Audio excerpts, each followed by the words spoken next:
We now have over 40 counters all over the UK, available online and in stores. Haji Baba. Janjua and Associates Limited. Coolmax. बिस्मिल्लाहिर्रहमानिर्रहीम, अस्सलाम वालेकुम नाज़रीन, समीना खान आपके सामने हाजिर एक और वीडियो के साथ। और जाहिर है आजकल हर तरफ बात हो रही है पीडीएम के अंदर पड़ने वाली फूट के हवाले से। तो आज की वीडियो में मैं उसी हवाले से बात करूंगी और थोड़ा सा अपना जो एनालिसिस है वो शेयर करूंगी कि आखिर ये जो पीडीएम के अंदर कभी फूट पड़ जाती है, कभी इकट्ठे हो जाते हैं, कभी एक ही स्टेज पर बैठे होते हैं और इनकी जब जीत होती है तो पीडीएम की जीत तस्वुर की जाती है और किसी एक भी पार्टी की तरफ से अगर कोई मनफी बयान आता है तो पीडीएम की हार तस्वुर किया जाता है। और जनाब आपको पता है कि जरदारी साहब जो हैं वो बहुत बड़े एक सियासतदान हैं। अक्सर कहा जाता है कि एक जरदारी सब पर भारी, और उसकी वजह यही है, वो है उनकी सियासी चालें और उनकी सियासी बसीरत।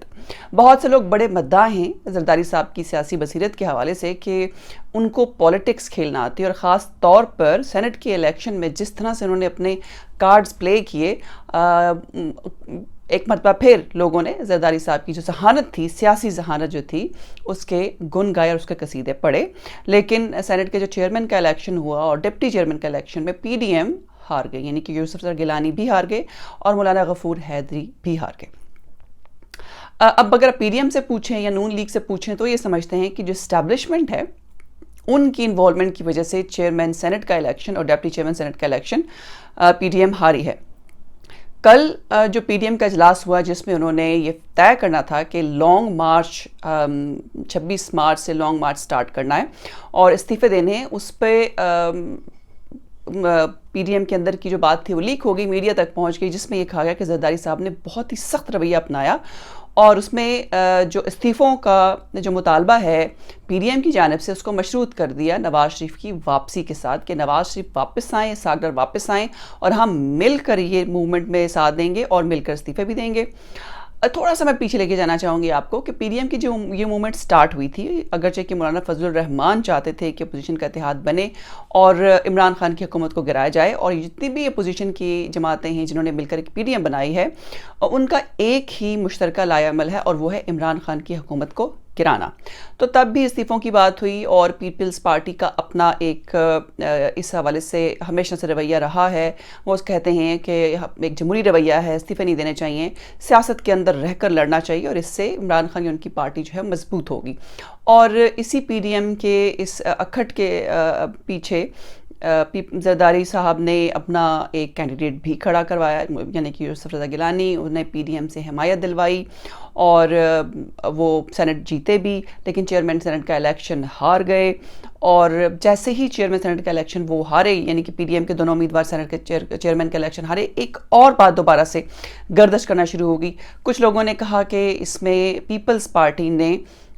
नून लीग के साथ हाथ कर दिया है और वो इस तरह से कि उन्होंने उनकी बैकिंग लेके अपना उम्मीदवार खड़ा किया चेयरमैन सेनेट के लिए, पहले उनको जितवाया फिर उनको खड़ा किया और उसके बाद कुछ वोट जो थे या कुछ घपला हुआ। लेकिन कुछ लोगों का कहना ये भी है कि नून लीग ने पीपल्स पार्टी के साथ हाथ किया है, उनके साथ उनके उम्मीदवार के हवाले से उनका साथ दिया, लेकिन जो 7 वोट मुस्तरद हुए या 7 वोट जो कि रिजेक्ट हुए उसमें नून लीग का हाथ है। अब सच क्या है ये तो वही जानते हैं, लेकिन ये वो बातें हैं, ये वो चमगोइयाँ जो हो रही हैं। लेकिन पीडीएम ने अब तक इकट्ठे होकर इमरान खान के साथ के खिलाफ एक ही फ्रंट पर लड़ा है। लेकिन अब वाज़े तौर पर मरीम नवाज़ ने और मौलाना फजल रहमान ने जो कल जो प्रेस कॉन्फ्रेंस की मीडिया से, जिसमें मौलाना फजल रहमान वो प्रेस कॉन्फ्रेंस छोड़कर चले गए, उसमें वाज़े तौर पर यह बता दिया कि पीपल्स पार्टी इस्तीफ़ों के हवाले से रिलक्टेंट है और वो नहीं चाहते कि इस्तीफ़े दें। और जरदारी साहब का बयान अगर आपने कुछ सुना होगा, इसमें उन्होंने कहा था कि हमने ये हरबे बहुत इस्तेमाल किए हैं, हमने बड़े अरसे से ये सियासत की है, हमारी बात आप मानकर तो देखें। और उनकी हमेशा से ये राय रही है कि अगर आपने इस्तीफ़े देने असेंबलियों से तो उससे इमरान खान की जो हुकूमत है वो मजबूत होगी और हमें इलेक्शन लड़ना चाहिए। और इसी उनके फैसले के बाद नवाज यानी कि नून लीग ने डस्का का जो इलेक्शन कि जो ज़िमनी इलेक्शन हुए वो भी लड़ा, सेनेट के इलेक्शन में भी उन्होंने कंट्रीब्यूट किया और अब दोबारा से नून लीग की जो डस्का की इनकी जो ایک جو نون لیگ کی جو کو ریپرزینٹ کریں گی وہاں سے نوشین وہ جو ہیں وہ دوبارہ سے الیکشن لڑ رہی ہیں, اور کراچی میں بھی جو ضمنی انتخابات ہو رہے ہیں اس میں بھی حصہ لیا جا رہا ہے. سو یہاں پہنچ کے نا اس بات پہ تھوڑا سا مجھے سمجھ نہیں آتی کہ کیا یہ نون لیگ اور پیپلز پارٹی دونوں بیک بیہائنڈ دا سین ایک ہیں, اور سامنے آ کے اس طرح سے یہ مولانا فضل الرحمان کے سامنے اس طرح سے ریئیکٹ کر رہے ہیں, کیونکہ دونوں ہی الیکشن لڑ رہے ہیں, دونوں ہی پارٹیسپیٹ کر رہے ہیں, اور استعفوں کی بات بھی ہو رہی ہے, اگرچہ کہ پیپلز پارٹی کہہ رہی ہے کہ وہ استعفہ نہیں دیں گے. تو مجھے ایسا لگتا ہے کہ نون لیگ اور پیپلز پارٹی کے درمیان ایک انڈرسٹینڈنگ موجود ہے, لیکن اس انڈرسٹینڈنگ کو بڑے طریقے کے ساتھ لوگوں کے سامنے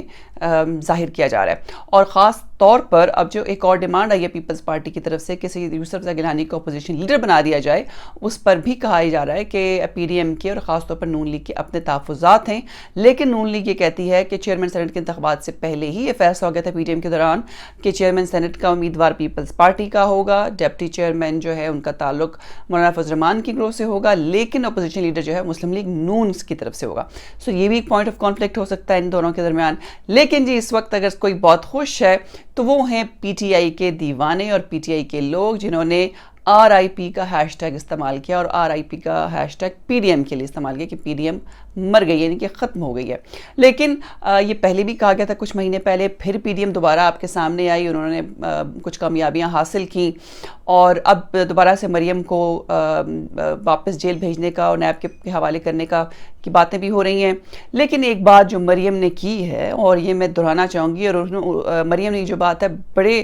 کانفیڈنس کے ساتھ کی, انہوں نے کہا کہ جی اگر کسی کو نواز شریف کو واپس لانا ہے, نواز شریف سے کوئی بات کرنی ہے, تو میں ان کی نمائندہ ہوں, اور بیٹی ہونے کے ناطے میں یہ کہہ رہی ہوں کہ کسی کو یہ حق نہیں پہنچتا کہ وہ نواز شریف کو واپس لانے کی بات کرے. یعنی ایک طرح سے مریم نواز نے زرداری صاحب کو یہ کھلے لفظوں میں بیان دے دیا ہے کہ آپ کو یہ حق نہیں پہنچتا کہ آپ نواز شریف کی واپسی کا مطالبہ کریں. اور ایک اور بات مریم نواز نے جو اپنے پریس کانفرنس میں کی, جو کہ بڑی قابل غور ہے, کہ وہ نہیں چاہتی کہ وہ اپنے باپ کو واپس لا کر قاتلوں کے حوالے کر دیں, اور ان کو لاشیں نہیں اٹھانی ہیں بلکہ ان کو زندہ لیڈرز چاہیے. اب یہ بھی اس کی بھی کلیریفیکیشن ہونی چاہیے کہ آخر ان کے خیال میں کون ہے جو ان کے والد کو خدا نخواستہ قتل کرنا چاہتا ہے, یا کس کو وہ قاتل کہہ رہی ہیں, اور انہیں کیوں لگتا ہے کہ اگر ان کے والد پاکستان آئیں گے تو ان کو قتل کر دیا جائے گا. بہرحال یہ تھی آج کی ویڈیو. فی الحال اب تک کی جو صورتحال ہے, 26 مارچ تک تو کہا گیا کہ لانگ مارچ ملتوی ہے, لیکن لگتا نہیں ہے کہ پیپلز پارٹی استعفوں پہ مانے گی.